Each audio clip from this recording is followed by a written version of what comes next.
جی السلام علیکم ناظرین، میں پیر صاحب کے ساتھ ہوں۔ ان کی ہمشیرہ کا انتقال ہو گیا تو ان کو فوری طور پر پاکستان جانا پڑے گا، تو ہم برمنگھم انٹرنیشنل ایئرپورٹ میں آئے ہیں دعا کے لیے۔ جی پیر صاحب۔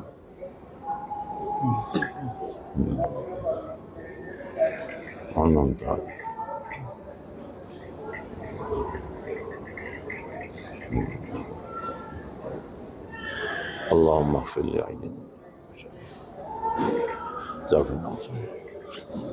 اور پیر صاحب اگر آپ دو لفظ کہنا چاہتے ہیں جو مسجد الاقصیٰ میں کل کو اٹیک ہوا، اس میں بھی آپ اگر کوئی گفتگو کر دیں پلیز۔ بسم اللہ الرحمن الرحیم۔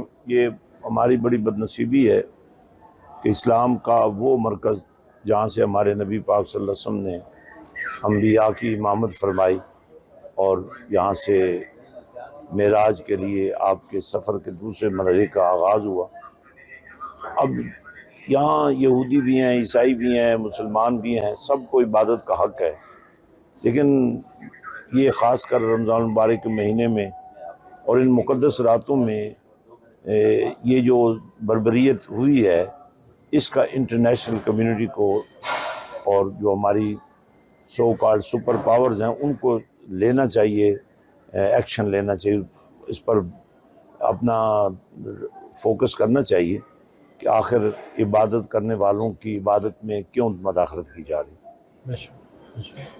اور آپ پیر صاحب جو ہمارے ایم پیز یا لوکل کاؤنسلر ہیں ان کو کیا کوئی پیغام پہنچانا چاہتے ہیں؟ جی ہمارے ایم پیز کو اگر وہ کچھ نہیں کر سکتے تو انہیں ریزائن کر جانا چاہیے، انہیں اپنا رول ادا کرنا چاہیے، اپنی اپنی کونسلوں میں، اپنے اپنے اسمبلیوں میں جا کر ان کو اس بات کو ریز کرنا چاہیے، اٹھانا چاہیے۔